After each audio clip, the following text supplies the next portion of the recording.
स्वागत है आपका। ब्रेक के बाद पाकिस्तान आतंक को पालने और आश्रय देने से बाज नहीं आ रहा। इसका एक उदाहरण है पीओके में हमास के साथ साथ खतरनाक आतंकी संगठनों की एक बैठक। इस बैठक में कई दुर्दांत आतंकी शामिल हुए। सबसे गंभीर बात यह है कि इस बैठक में 7 अक्टूबर 2023 को हमास द्वारा इजराइल पर किए गए आतंकी हमले का समर्थन किया गया। देखिए हमारी यह एक्सक्लूसिव रिपोर्ट।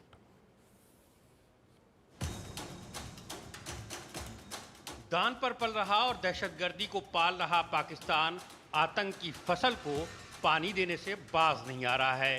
भारत के प्रहार ने पाकिस्तानी आतंक की रीढ़ की हड्डी पहले ही तोड़ दी है, फिर भी अपनी जहरीली फितरत से मजबूर पाकिस्तान आतंक का नया नेक्सस तैयार करने की साजिश रच रहा है।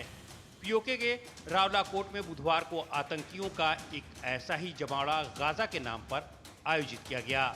इसमें हमास का प्रतिनिधि नाजी जुहैर तो शामिल हुआ ही, साथ ही मसूद कश्मीरी, असगर खान कश्मीरी और तलहा अल सैफ जैसे दुर्दांत आतंकियों ने जिहाद के नाम पर जमकर जहर उगला। गौरतलब है कि गाजा के नाम पर बुलाई गई बैठक में 7 अक्टूबर 2023 को हमास द्वारा किए गए आतंकी हमले को जमकर ग्लैमराइज किया गया। सैकड़ों मासूमों की हत्या और कई सौ बेगुनाह शहरियों को बंधक बनाने वाली इस वारदात को तूफानुल अक्सा का नाम दिया गया। पाकिस्तानी सेना की सरपरस्ती में हुए आतंक के इस अधिवेशन ने एक बार फिर साबित कर दिया है कि आतंक को हथियार बनाने और निहत्थे नागरिकों के खून की होली खेले जाने को पाकिस्तान खुला समर्थन दे रहा है। जानकारों का मानना है कि अपनी आतंकप्रस्त नीति के तहत खतरनाक खेल खेल रहा पाकिस्तान पूरे दक्षिण एशिया को अस्थिरता की तरफ ढकेलने की साजिश में लगा है। इस क्षेत्र में हमास और उसके वैचारिक साथियों का पैर पसारना किसी खतरे की घंटी से कम नहीं है। चिंताजनक बात यह है कि पाकिस्तान इन्हें पनपने देने के लिए कोई कोर कसर नहीं छोड़ रहा है। और इस खबर पर बात करने के लिए निपुण आलम बायन हमारे साथ जुड़े हुए हैं, विदेशी मामलों के जानकार हैं, उनसे हम बातचीत करेंगे। निपुण जी, जो ये खबर है कि पीओके में हमास के प्रतिनिधि भी वहाँ पर शामिल थे, पाकिस्तान के जो आतंकी संगठन हैं उनके लोग भी वहाँ पर शामिल थे, एक बैठक वहाँ पर की गई। ये पाकिस्तान जो अंतर्राष्ट्रीय जगत को बोलता है कि हम खुद ही अपने यहाँ आतंकवाद को झेल रहे हैं, हम आतंकवाद से लड़ रहे हैं, ये किस तरह का उदाहरण है? बिल्कुल, ये जो पीओके में हुई एक शबीर शहीद स्टेडियम है, उसमें ये समिट हुई और इस समिट को ऑर्गेनाइज कराने वाली पाकिस्तान की पूरी आर्मी और आईएसआई का पूरा सपोर्ट था। और देखिए, ये समिट यहाँ तो पहले पीओके में तो अभी हुई है, इससे पहले भी हम देखें तो हमास की और जैश ए मोहम्मद की, जैसे मोहम्मद ऑर्गेनाइजेशन है, इसकी समिट जो है आपका लश्कर तैयबा की भी इनकी मीटिंग हो चुकी है कतर के दोहा के अंदर, पहले भी हो चुकी थी। हालांकि उस मीटिंग को इतना हमने चर्चा का विषय नहीं बनाया था, लेकिन अभी ये चर्चा का विषय बना। अब देखिए, बात है कि हमास को लेकर मैं थोड़ा सा इसके 2-3 एंगल आपको बताऊंगा। देखिए, एक तो चंद्रशेखर जी बात हम हमास की करें, हमास को भारत क्या बोलता है? भारत बोलता है मिलिटेंट ऑर्गेनाइजेशन।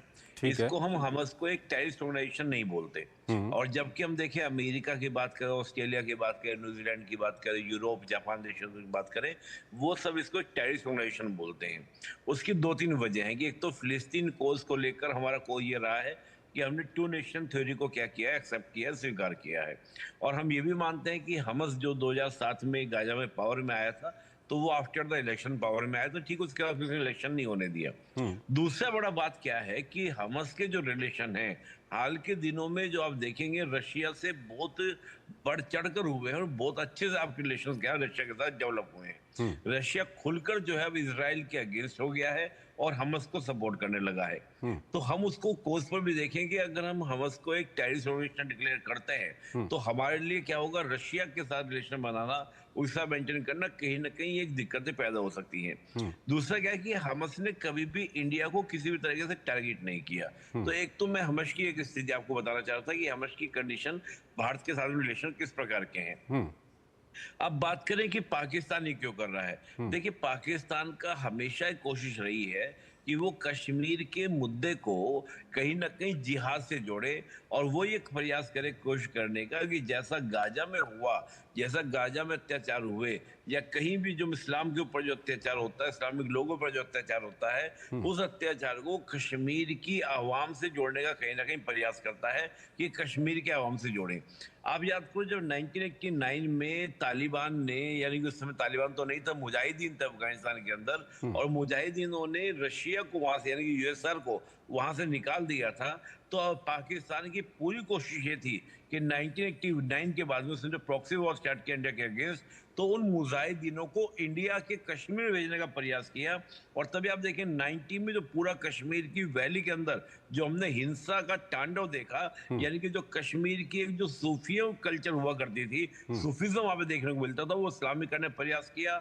लाखों कश्मीरी हिंदुओं को घर छोड़ने के लिए मजबूर लेकिन किया। निपुण जी, जो कुछ वहां पर हुआ उसका जवाब तो खुद कश्मीर की आवाम ने दे दिया है। वहां पर अभी कुछ ही दिनों पहले वहां पर चुनाव हुए हैं, कश्मीर की अपनी चुनी हुई सरकार है और कश्मीर किस तरह से विकास के रास्ते पे, टूरिज्म के रास्ते पे आगे जा रहा है, ये सबको, पूरी दुनिया को दिख रहा है।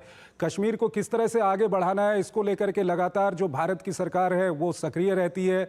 आज भी जो केंद्रीय गृह मंत्री हैं भारत के, अमित शाह, उन्होंने एक महत्वपूर्ण बैठक ली, कश्मीर में किस तरह से विकास करना है उसको लेकर के उन्होंने ये महत्वपूर्ण वहां पर बैठक ली। लेकिन इस सब के बीच सवाल ये आता है कि पाकिस्तान पीओके के अंदर अगर इस तरह की बैठक करता है, उसमें कई सारे आतंकी संगठनों के लोग शामिल होते हैं, तो पाकिस्तान जो अंतर्राष्ट्रीय जगत को कहता है कि हम खुद आतंकवाद को झेल रहे हैं, खुद आतंकवाद से परेशान हैं, ऐसे देश का क्या किया जाए जो एक तरफ कहता कुछ है और करता कुछ है?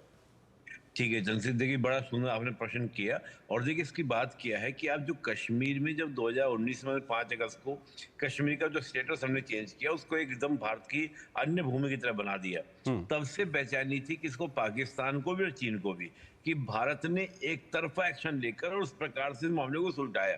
तब से चीन और पाकिस्तान दोनों चाहते थे कि भारत के ऊपर प्रेशर क्रिएट किया जाए कश्मीर को लेकर। और देखिए चीन भी चाहता है और पाकिस्तान भी चाहता है कि भारत का जो पूरा वेस्ट बॉर्डर है ये अशांत रहे।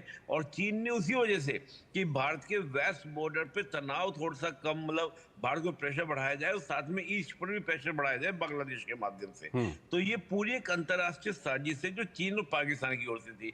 और आपने बिल्कुल सही बात कही कि पाकिस्तान कैसे अंतरराष्ट्रीय जगत के सामने कह पाएगा, भाई वर्ल्ड बैंक IMF से जो लोन ले रहा है वो इसी शर्त पे तो उसको लोन मिल रहा है कि वो आतंकवाद के खिलाफ लड़ेगा। और आतंकवाद के खिलाफ लड़ने के लिए उसने अफगानिस्तान को बलि का बकरा बनाने का प्रयास किया कि मेरे यहाँ पर टेररिज्म नहीं है, टेररिज्म जो मेरे यहाँ पर आ रहा है वो पाकिस्तान, वो अफगानिस्तान से आ रहा है और वो अफगानिस्तान में क्या करता है, सर्जिकल स्ट्राइक करता है। यहीं पर आप देखेंगे कि जो वकान कॉरिडोर है, और वकान कॉरिडोर वही है जो आपका सीपैक के नजदीक से होके जा रहा है और पीओके आपका सीपैक जा रहा है। तो सीपैक की जब हम बात करते हैं तो सीपैक की बात होते ही इसमें चीन का भी आपका ज्योग्राफिकल और स्ट्रेटेजिकल इंटरेस्ट आ जाता है। बिल्कुल निपुण जी, अंतिम सवाल आपके सामने रख रहा हूं। जब इस तरह की वहां पर बैठक हो रही है और पाक ऑक्यूपाइड कश्मीर जो है वो पाकिस्तान के द्वारा कब्जा किया हुआ कश्मीर है, वहां पर जब इस तरह की बैठक होती है तो भारत को कितना चिंतित होना चाहिए? देखिए चिंता की बात तो है चंद्रशेखर जी, लेकिन मैं ये मानता हूं कि देखिए हमस एक तो इतना ताकतवर नहीं है कि वो बहुत नुकसान पहुंचा सकता है। इजराइल ने उसको बहुत खत्म कर दिया, बहुत नुकसान पहुंचा दिया है, उसको रीबिल्ड होने में बहुत समय लग जाएगा, पहली बात। दूसरा, हम जैश ए मोहम्मद, लश्कर तैयबा की बात करें तो इंडियन फोर्सेस के द्वारा उनको भी बहुत नुकसान जो पहुंचा दिया गया है। कोशिश ये कर रहे हैं कि जो छोटे छोटे हमारे ग्रुप हो गए इन सबको मिलाकर एक शक्ति बनाई जाए और भारत के ऊपर अटैक किया जाए, हमले किए जाए। लेकिन मुझे लगता है कि उतना ज्यादा डर का विषय नहीं है, चिंता का विषय जरूर है, क्योंकि ये संगठन साथ आएंगे तो समस्या क्रिएट कर सकते हैं, लेकिन इस समय हमारी सिक्योरिटी एजेंसीज काफी मुस्तैद है। ठीक है निपुण जी, बहुत बहुत शुक्रिया आपका कि आप हमारे इस कार्यक्रम में जुड़े और इन दोनों महत्वपूर्ण विषयों पर आपने अपना विश्लेषण और काफ़ी महत्वपूर्ण जानकारियां हमारे दर्शकों के सामने रखी। और